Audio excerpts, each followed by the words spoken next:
Hi guys, my name's Seb Tudor, I'm the man on Silver Mountain, and welcome back to Torment Tides of Numenera. Now we've just reached what seems to be the heart of the bloom, so we're going to need to start moving forward. We're in a pretty good state here, but I want to... Okay. Are we attacking everything? No, the abacus is our friend. The abacus is our friend, so we need to kill the Moors first. Well, Eritus, you like smashing stuff. Go smash. Oh wow, dazed everything. Good job.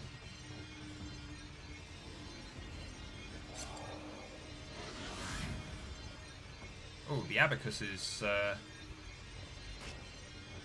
he was doing okay, and then he got himself into some more trouble, so...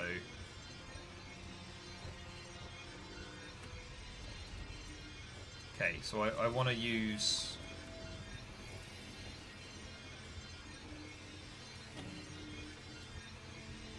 $15 damage, as long as it hits.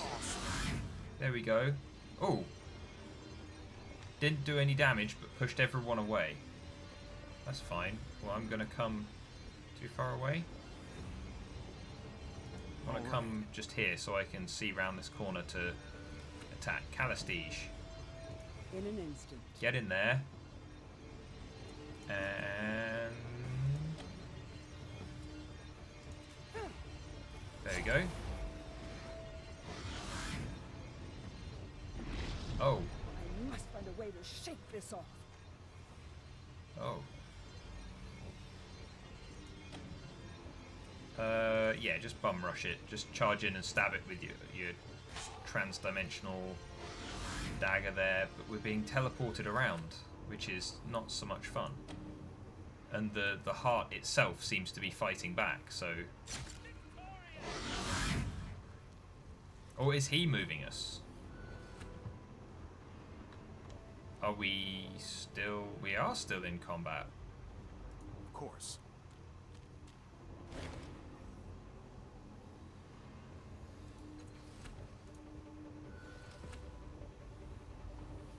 I want to talk to you.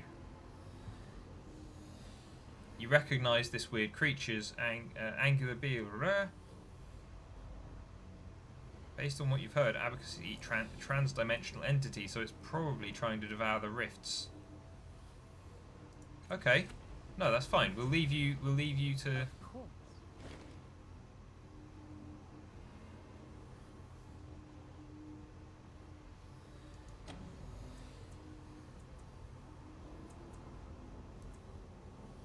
Well, that's the most she can do, and she's going to fail at it. So, you know, there's that.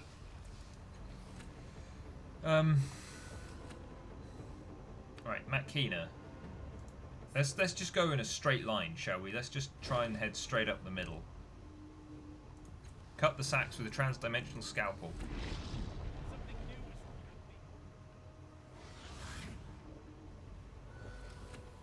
Okay, let's all move up, shall we? Leave him to tackle that. We want to get to the heart. Oh, I can't do that yet. That's fine. You can just chill.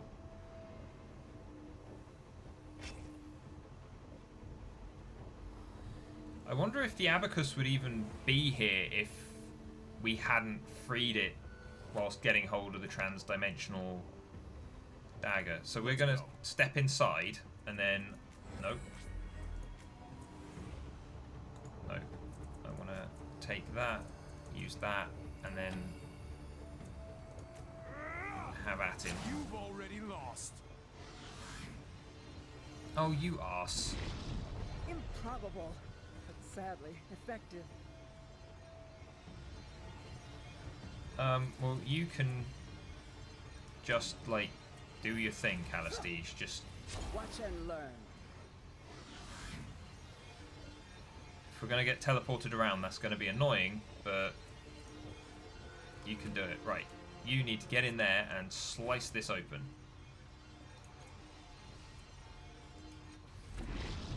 Improbable. Awesome. Sadly effective. Oh. More Moors. Okay.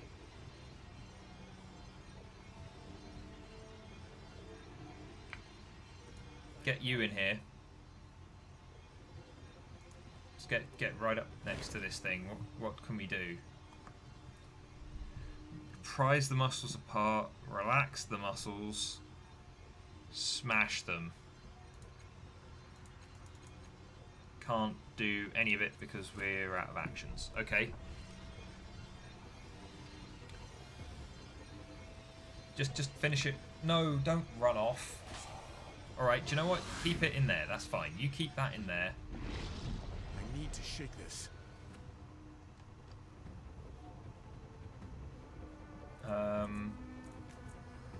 Do you know what? Our sister Matkina, she's got this. So we can just... You dare strike me? Can we... Let's go. Yeah, let's move out of that doorway. Calastige, you're going to move over here. You can have your fight with the abacus over there, that's fine. And then you're going to want to get all the way over here. Can you... No, because you don't have an attack left. Okay. So now that's going to keep... The hell? Several humans tumble out. Inkpot. The great devourer has called us to the heart. A trespasser and devourer... Oh. We need to stab the heart swiftly. Eratis, you can head back over here because they're going to come out of there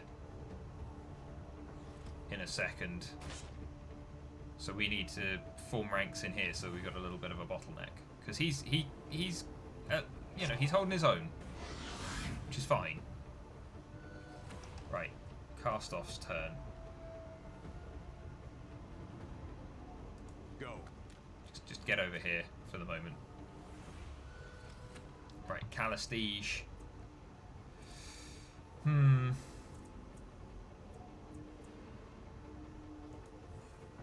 you know what? That can stay for the moment because he's going to have to open that and then come out. Oh, you've got flash too, huh? Who's that? Just a Bloom cultist. Okay. He also has flash. That's annoying. Stop doing that. So they're going to keep fighting over here, and Matkina's just going to stab this. Do what you do best.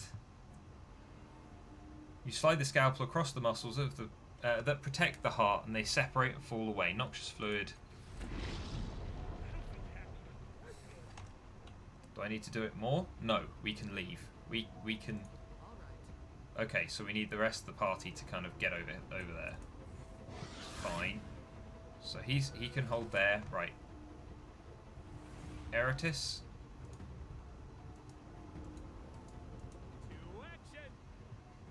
It's good that she's at the end actually, because it means that we can gather them all over there and then just leave and fuck these guys. I'm sorry, Abacus, but you're neither a friend or a foe, really. You like.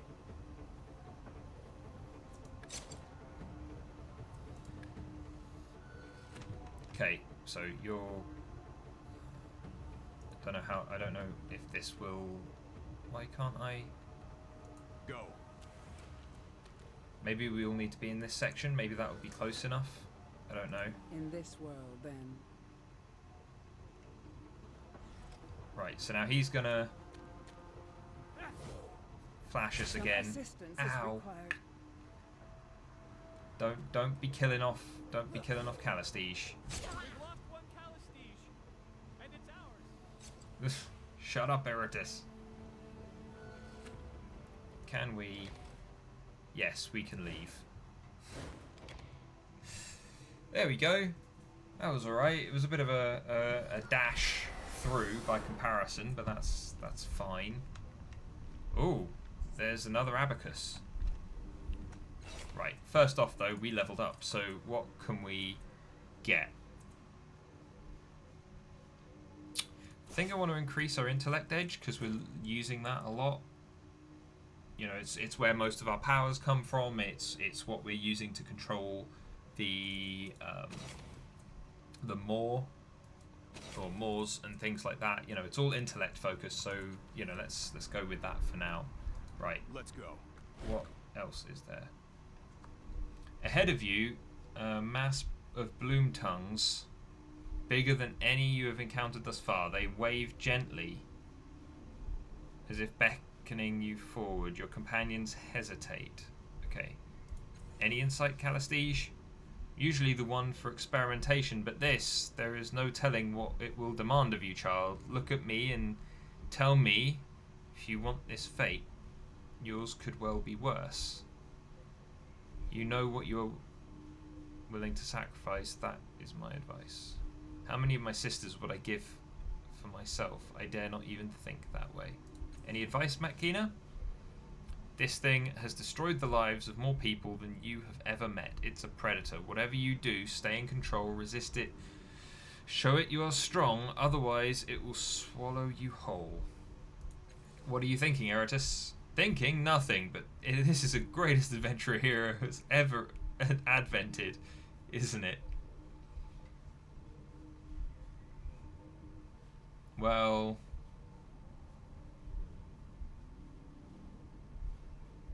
I'm immortal, so fuck it. And I know that that might be taking my supposed immortality too much for granted, but before you looms a twisted mass of tubes, arteries, roots, and tongues, heaving and pulsing in the murky light. The flesh glimmers with foul shades of purple and black, pocked with pustules and necrosis. Bloom whispers gather, swarming around you like fat, buzzing flies. They sound distracted, confused. As you step closer, bloom tongues surround you, drawing you into a wet, nauseating embrace. Though they seem solid and corporeal, they somehow pass through your flesh, thrusting into your head, your limbs, and your guts, igniting prickly, hot-cold sensations all over your body.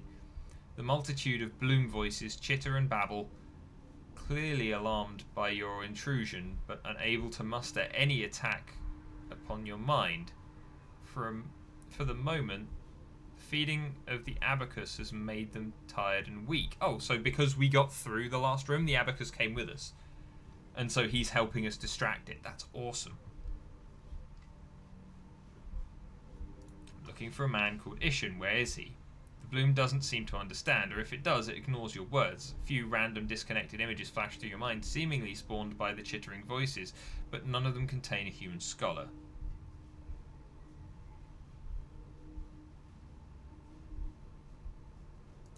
Let's try being nice to begin with. You focus on the goal that brought you here, the abducted scholar Ishan. Even as you think of him, the image begins to form in your head. A bald head, a beard, strange markings on the body, and as if you somehow know this man, or perhaps your sire did. The Bloom's voices go quiet. They recognize Ishan too, and now they know why you're here and who sent you.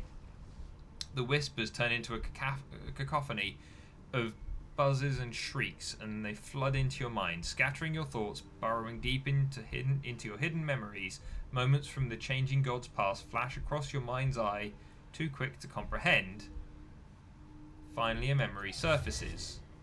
You stand with a woman upon a circle of gold. The sky is clear and blue above you. Miela Vest. The woman is well known to you, the same woman who helped you choose this spot years before, the same woman who built this enclave with you together.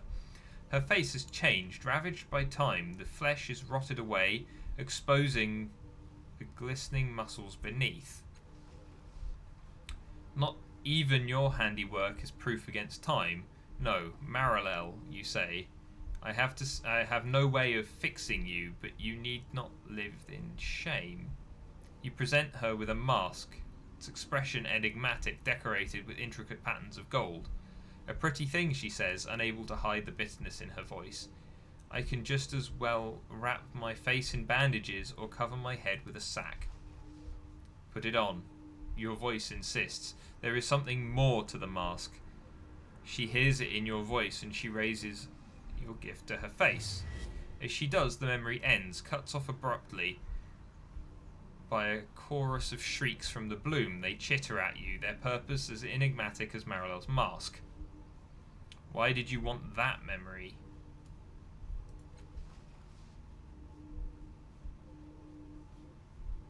The voices softly hiss and groan, all of them together. Briefly, an image of Marilel, the first cast-off, appears in your mind's eye, raising the mask to her face.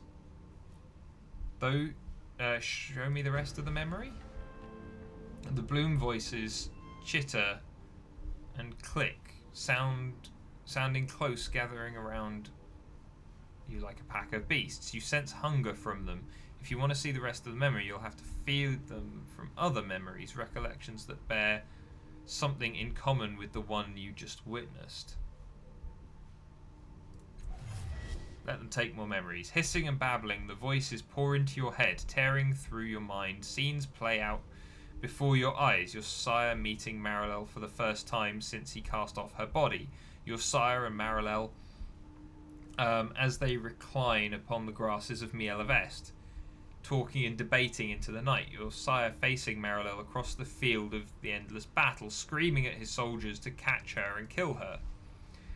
Ravenous, the voices devour every memory of Marilel that is hidden in your mind. You groan as the memories are shredded and consumed, knowing that this excision will diminish your ability to think and reason and remember. Oh, permanently lost an intellect point. That's a little annoying. Suddenly it's over. You hear a burst of whispers all around you. The air of the chamber ripples. Transdimensional rift. Human figure topples out. Blah blah blah blah blah. Vomiting on the floor. You recognize the man at once. It's Mazov, the cast-off artificer you met in Zerion Daywalker's Mere. Your first thought is that the bloom has somehow released the wrong man, but no, the Memavira deceived you. Ishin is Mazov. For the moment, Mazov is recovering from his ordeal, barely aware of his surroundings. He hasn't seen you yet. Try to reassure Mazov. You try to call out to Mazov, but you can't find the words. Fragments of memories drift in and out of your consciousness as the bloom digests them. The unfinished memory of Miela Vest bubbles to the surface, playing out in your mind's eye. You're facing Marilel, the first cast-off, as she holds the mask you gave her. Put it on, you hear yourself say, and she places the mask over her face. At once it melds with her flesh, and her face becomes that of a lovely young woman.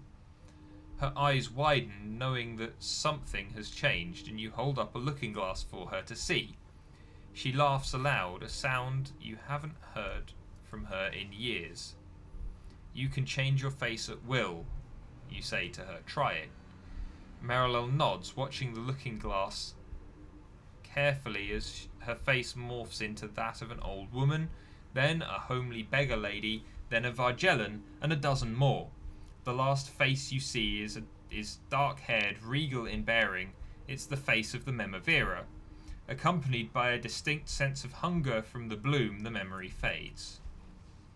The implication is clear. The Memavira is merely a disguise, a mask that conceals the first cast-off. She has been alive, hiding behind a false identity for years.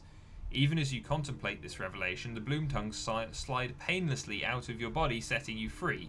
They show no further interest in you, and the whispering voices are gone from your mind.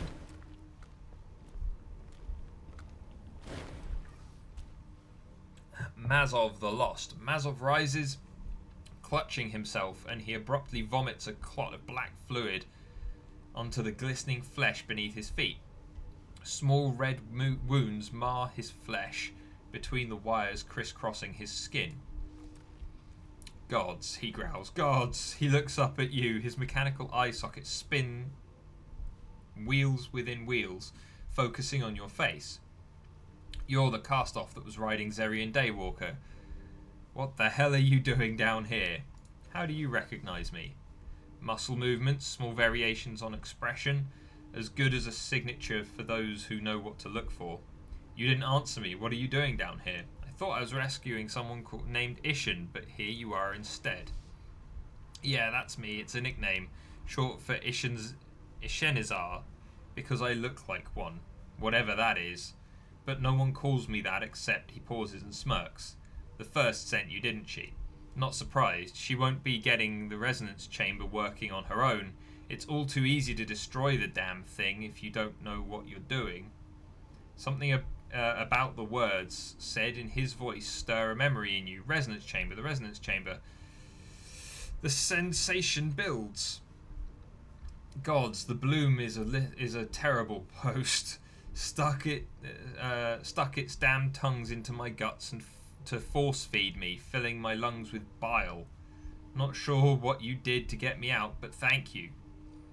Well, how do we get out of here? She's waiting, and you know how she is.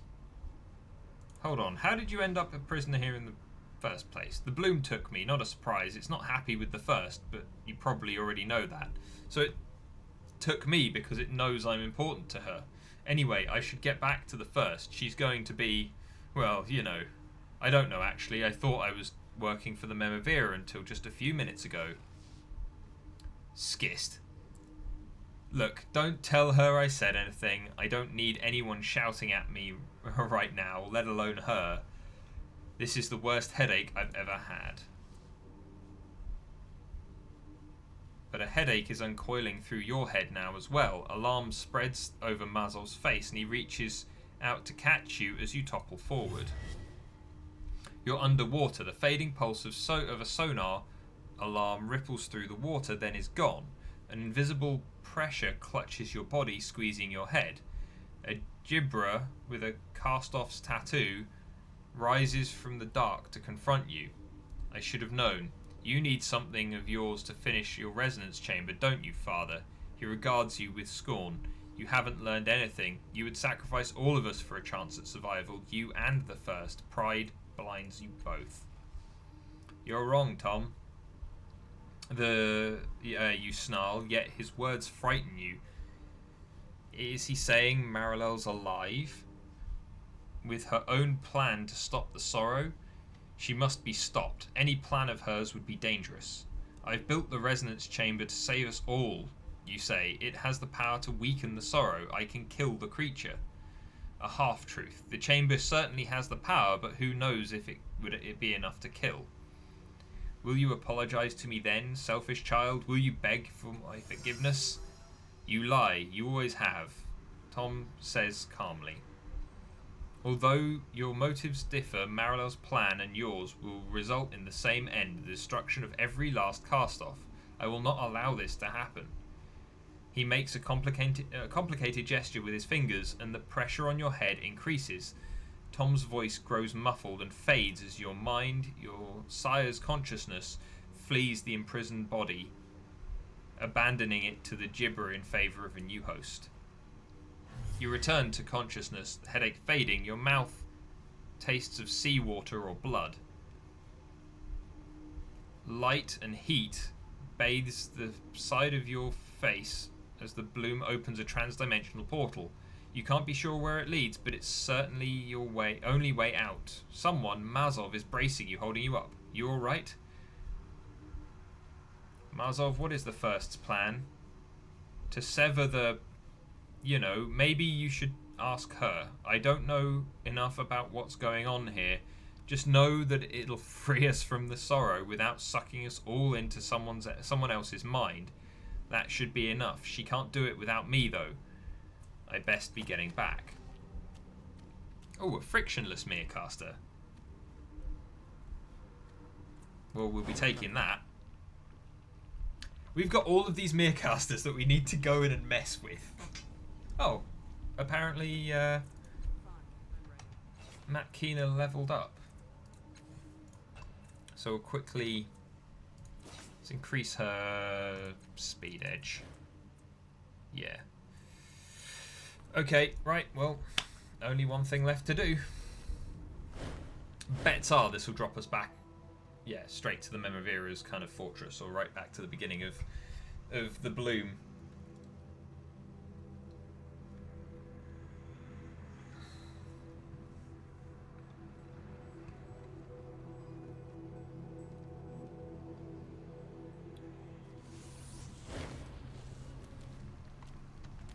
Okay, so here we go.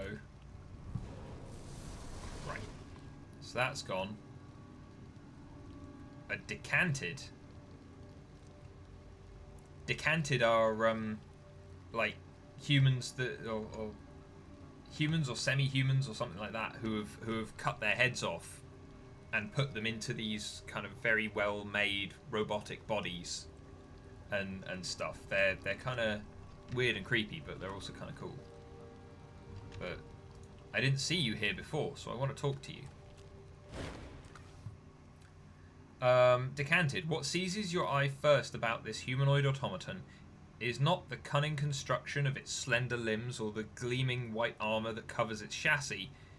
It is instead the frozen human head that peers out of the frost-covered dome in the construct's chest. The head examines you carefully from head to toe.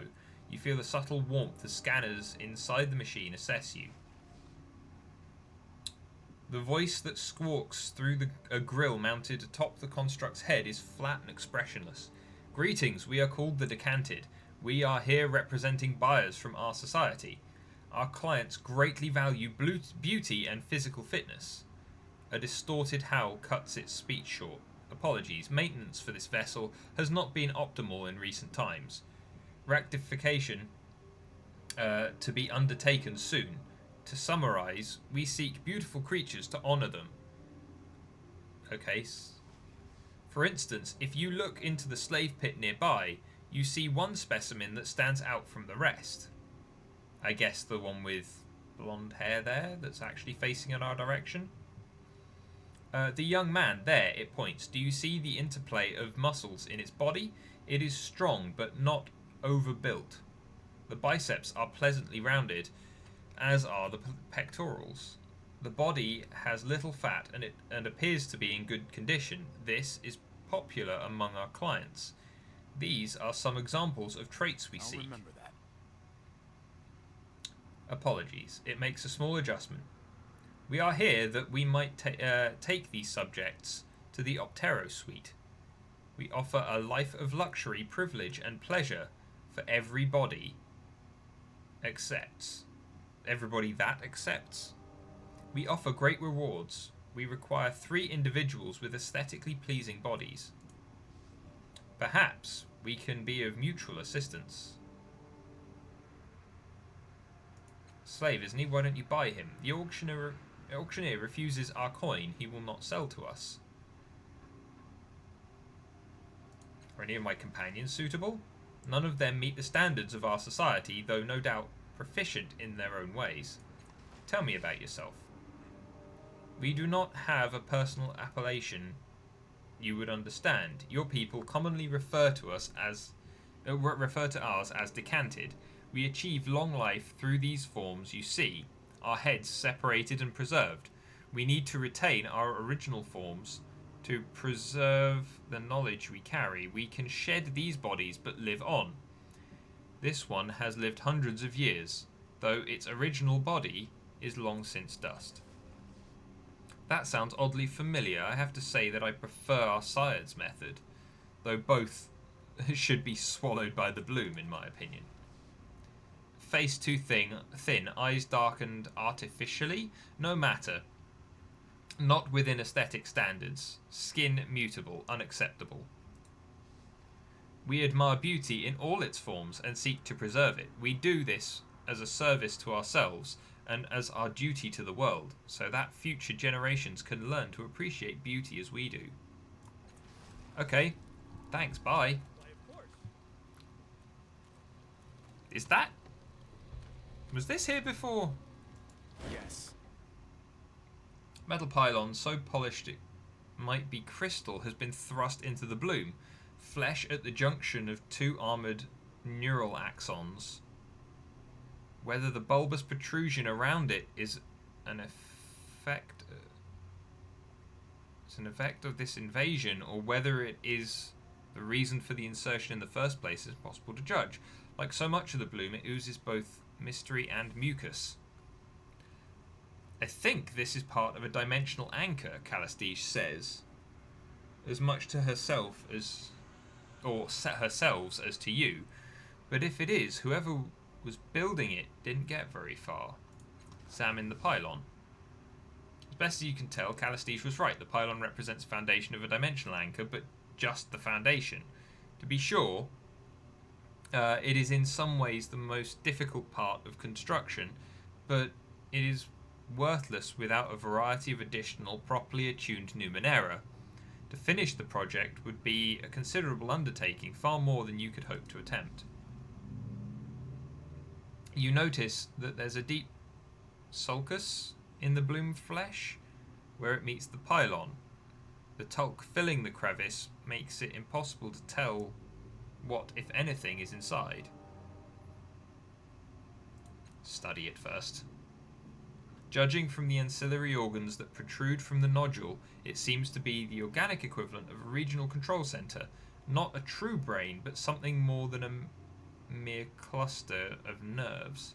It's unclear whether it is part of some larger mind or near sentient organism of its own. Okay, well, we'll reach inside.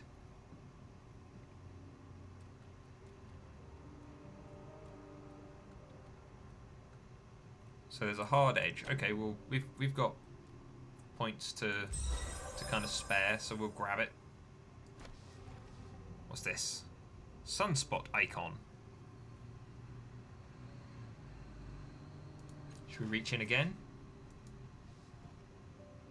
Okay, so there's nothing there this time, but also we want to give that to her because reasons. But actually, also, she's still suffering, so that's Thank you, dear. nom nom nom. Okay, and then Tibir could use one of them as well, couldn't he? So let's give that to her, and then she can give hers to him, and then he can eat it. I could stand a little more of that. And we can get some more. We can get some more from the little dude later. I hope I'm not taking that for granted.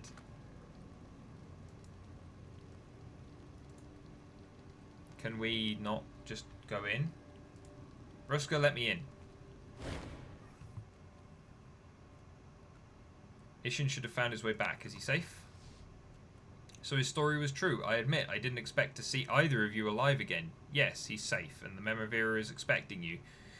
She will see you whenever you are ready. Okay. How long have we been going? We've been going half an hour. Let's go see her now. Let me in.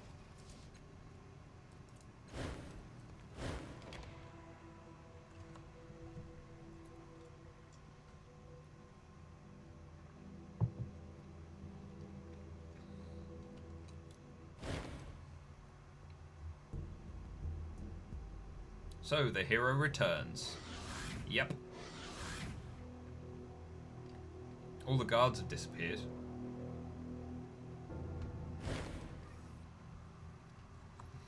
The Mimavira's gaze is strong and unflinching, though her face is lined and stress marks her mouth. Impressive, she says, though her words are clipped. Even with everything I'd heard you had done, I did not actually think you would succeed. I underestimated him twice now. It will not happen again.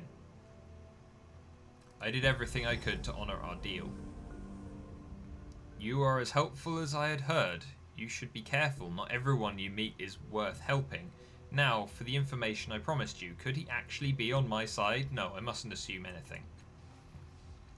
I am the first cast-off. I have kept myself hidden for a century and more, watching, waiting, letting our damned sire execute his twisted plans, thinking he had the upper hand. But we have plans of our own.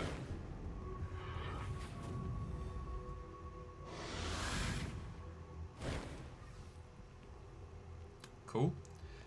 Suddenly, several familiar cast-offs materialize from nowhere, or out of nowhere. You can't place all of their faces, but you would immediately recognize Paj Reckon and the trim figure of Berekiel is also among them. Our sire thought to use the resonance chamber to subsume us, but I have learned it can stop the sorrow in another way.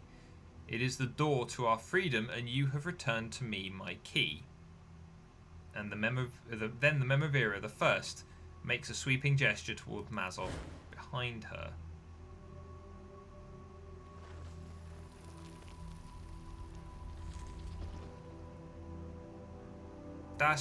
That's the thing I need. Give it. Hand it over. As you can see, my agents have retrieved the resonance chamber from the reef. Oh, that's... with Mazov returned, we can use the chamber to sever the tidal connection that draws the sorrow to us like a war moth. Then we will be free forever and from the sorrow, from having to hide in Mielavest or this wretched bloom. From all our sire's stratagems, we will finally be ourselves. You didn't notice while the first was speaking, but Matkina's eyes are staring at one of the first's companions. She actually looks frightened. If it's at all possible, she looks paler than normal. Tash, impossible. Has my mind failed me again? Now that she says his name, it's obvious. This is the man whose body you inhabited in Matkina's Merecaster so long ago. His only reply is a leering grin. You're dead. I killed you, didn't I? That's certainly what you remember. Our freedom is finally at hand, thanks to you. I have no doubt you have questions. From what I hear, you always have questions. You may ask them while Mazov finishes his work. Ironic that one he meant to snuff us out is our saviour. Maybe I won't have to kill him. Why would you have to kill me? How do you... You are more clever than my information suggests, though perhaps not, if you have not yet divined why I would have to kill you. You are his key, the catalyst he created to activate the chamber. He would use it to subsume all of us into himself, to kill us. Do you understand? I have been trying to stop that from happening ever since I learned what our sire's true plans were. Then, when you spoke to Mazov in Ossifagan? That name doesn't ring a bell. Oh, using poor Zerian's body, I knew he was close. I knew where you would appear, but not when. I've been watching Mielavest ever since, waiting for you.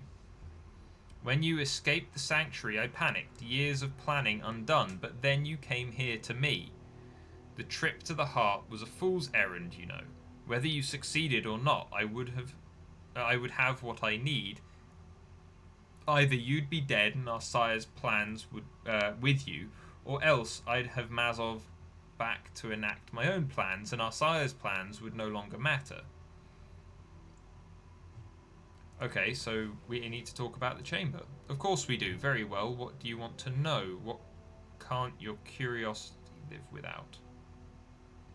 I thought my body was the catalyst for the chamber. It is. The changing god created your body specifically to activate the chamber, to channel its power. We discovered you had become a cast-off when you spoke to Mazov through Zerian Daywalker.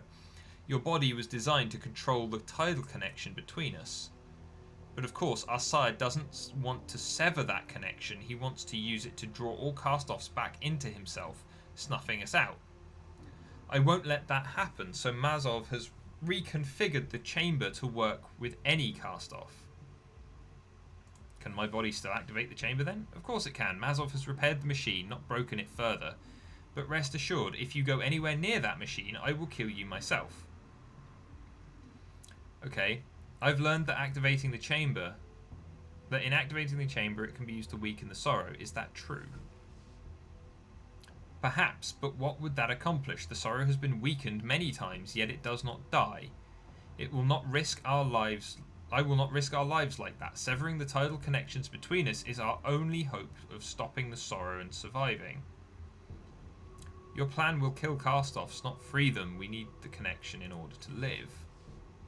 What ridiculous conjecture. Where did you hear that? A memory of our sire when I found Mazov. No, it's impossible. He speaks of the memory with clarity like a vision. How could...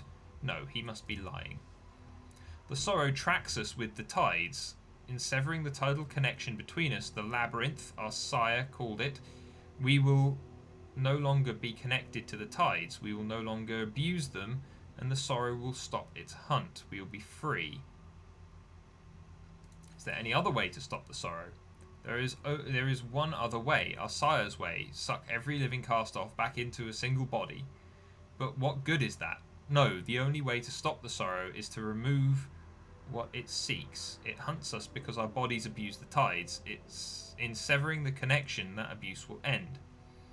Our sire didn't know what he was doing when he made our bodies. The sorrow is the consequence, but I will undo his mistakes. Okay, I want to ask about something else then. Okay, so how was Mazov taken from you? The bloom turned on me without warning, or perhaps there were signs I missed. Devoured a large chunk of the fortress and Mazov's workshop with it. I have endeavoured to keep it out ever since, but it was too late. Mazov was gone. He's lucky it was me the bloom wanted, else he would have been devoured immediately. How long have you been hiding here? A decade more? I rescued Mazov from the Gibra after our sire abandoned him. The bloom's hatred of the sorrow and its power to keep it at bay was known to me, so we came here in disguise. But you betrayed the old Memavira. Why take over if you only came here to hide? He was weak and I needed his resources. I had to find the resonance chamber before our sire could activate it. Controlling the power of the bloom was a nice bonus. Now the bloom has turned against me though, but it won't matter soon. Why didn't you tell me you were the first in the beginning? Frankly, I don't trust you. There are certain voices in your head and I can't know what side you're really on. So it was safer to use you instead. Voices in my head? What are you talking about? I can't tell if you're being coy or stupid. I've known the changing god was in your mind since you spoke to Mazov in that place. I was there. I am the Chimera. With the changing god alive, all my plans and all of our lives were in jeopardy. Rest assured, I will do anything to stop him. We should use the resonance chamber to weaken the sorrow. We might be able to kill it. Are you a fool? The sorrow cannot be killed. You, however, can, which you'll discover if you try to get anywhere near that chamber. The only reason you're alive at all is because I'm optimistic and hope you're smarter than that. Your plan will kill cast-offs. I won't let that happen. Try and stop me. I'm always going to have to kill you anyway. There's nothing to think about, fool. In a matter of moments, Mazov will have the chamber activated and it will be over. But fine, think. I'll remember that. I have more questions. It would be foolish to do anything else. Okay.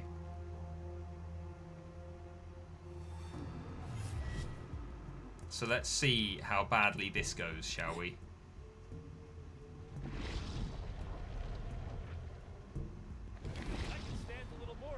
Crisis initiated. What's going on? What was that? The sorrow, it's here, but too soon. The resonance chamber hasn't finished its activation cycle. We'll have to face our enemy. Take heart. We need only survive a few more minutes before we're forever free. As she turns to fight, you notice the resonance chamber console is still functional. Perhaps there's a chance to redirect its power before it's fully charged.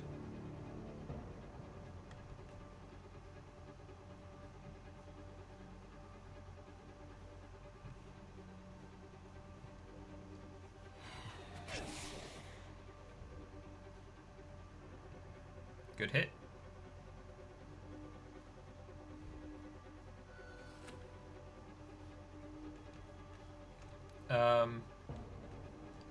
Eratis, just go chill out the bottom of the stairs, okay?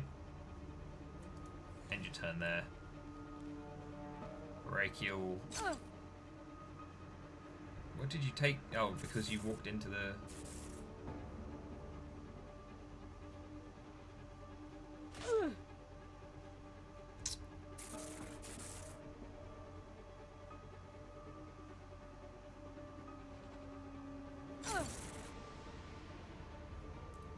Well, brachial seems like they very well may not survive.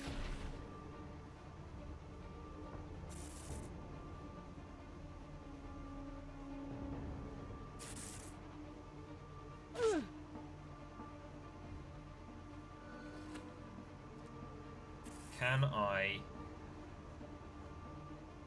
Oh, hey, Zarian. Let's go.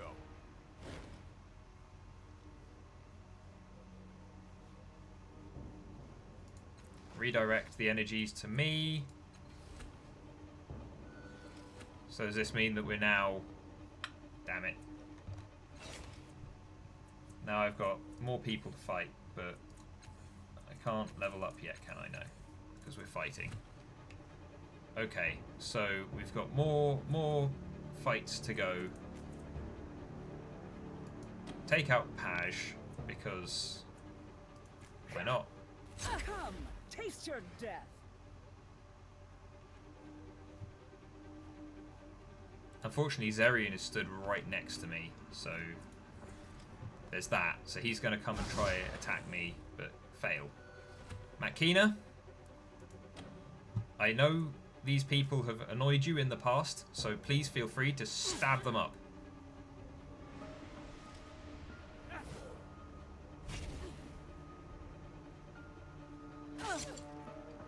Oh, good God. We need to back off.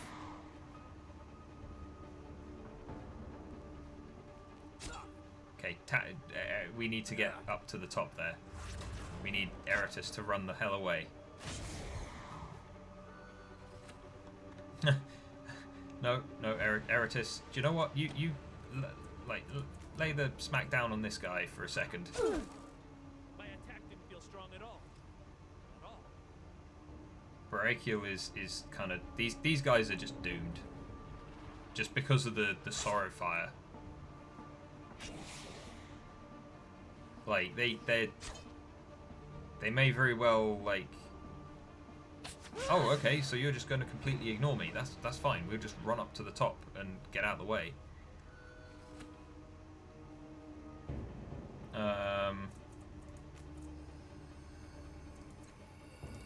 Mental, ignore armor. Apparently that's all I can do for the moment, though. Sorry, Zerion, dude.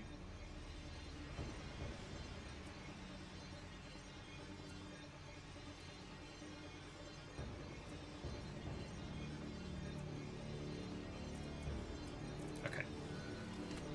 Castige, you're going to want to head up here. And then just polish him off. Fear my power. Sorry, Zerion. Sorry, Mazov. That was but a taste.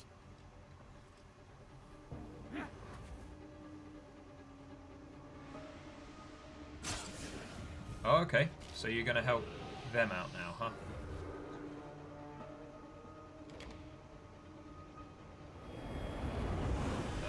Crap. Oh, no.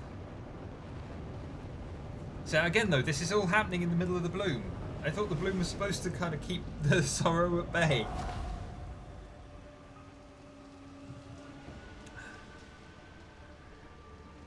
How many turns do we need to keep this on us, though? That's the stuff. That's kind of my main concern.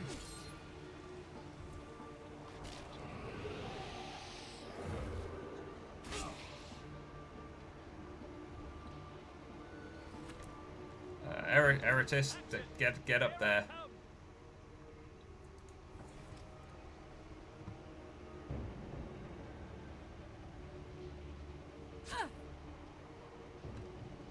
Did they just wormhole their way out? Or, oh, are you going to try and stop us? Okay.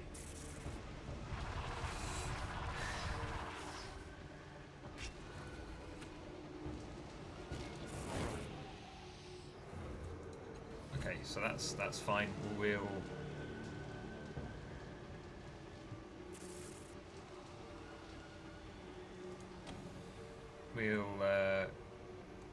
no, I didn't want to do that. I wanted to use this. Ha! I'm barely hurting it.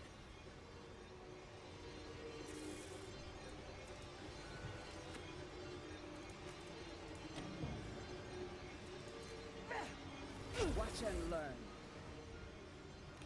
Okay. Sorry, 300 health. 300 health. Crikey. What does this do again? Armor. think... No, do you know what? We'll just end it there and see what happens. Because I think they're all going to... I mean, I hope the Sorrow...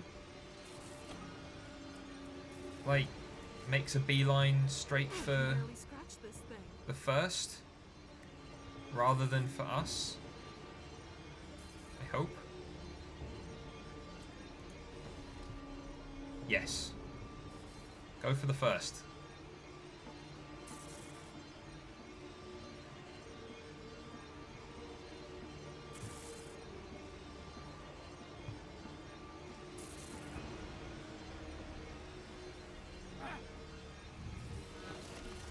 Something new is wrong with me. I'm sorry, Marilel. You're a kind of interesting, cool character, and it's a shame that I've only just met you and now you're probably gonna die. But yeah, there's not much. Oh, I didn't.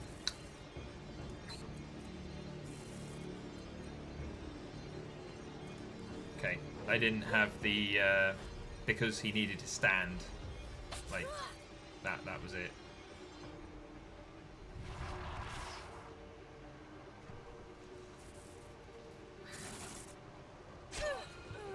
Oh, was that the first gone? No, that was Tash.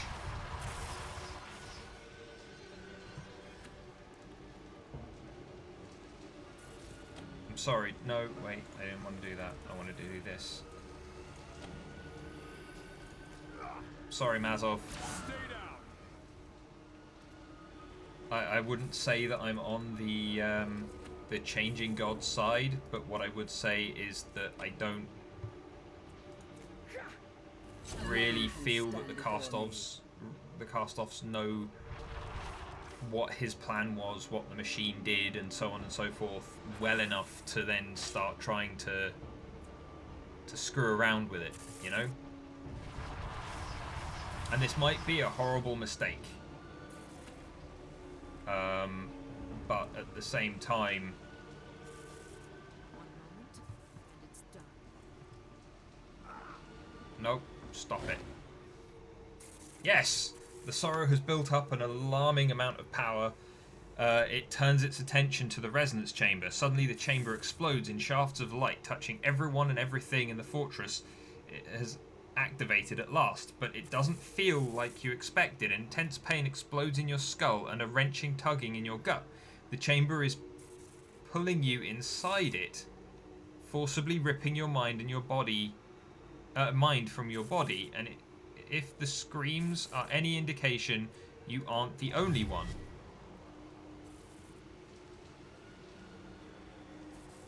Ooh, trippy.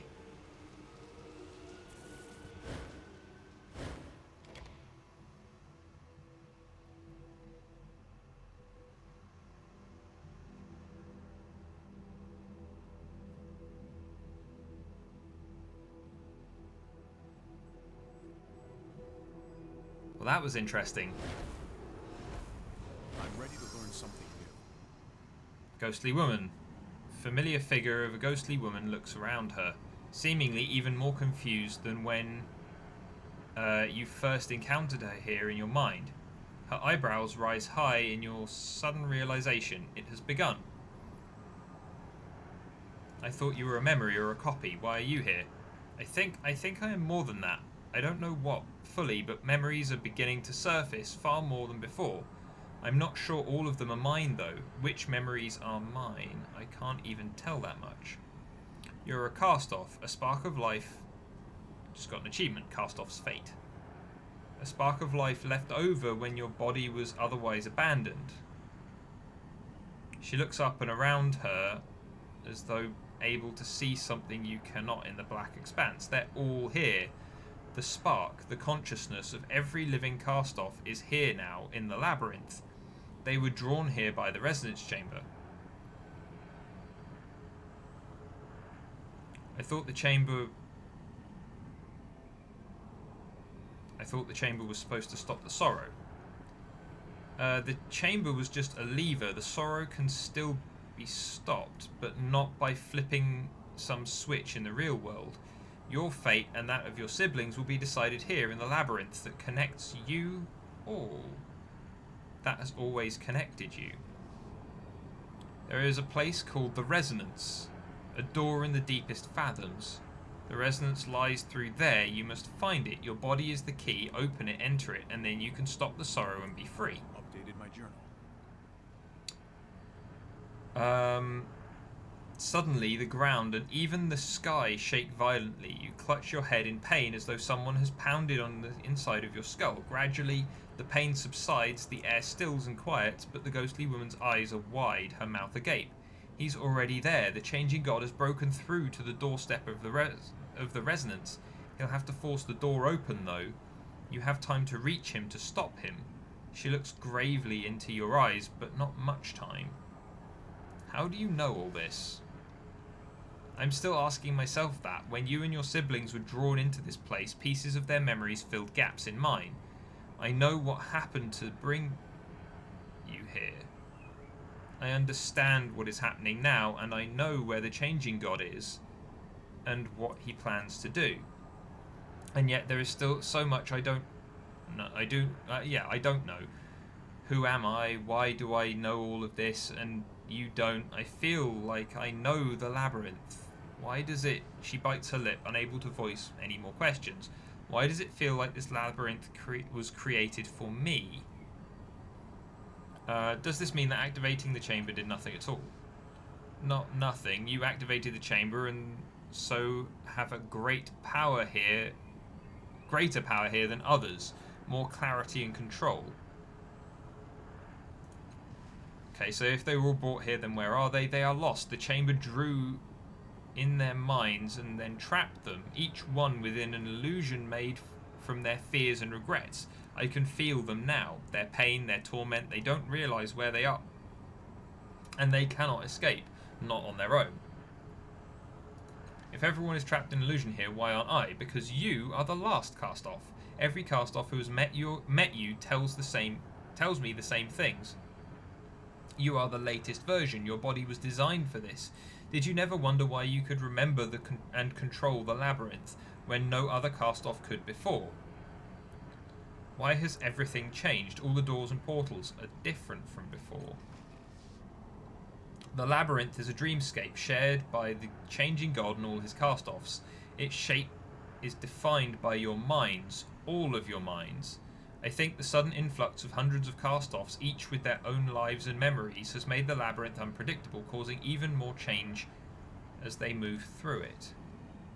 As to where these other portals go, I don't know. I only know that the one over there leads down to the resonance.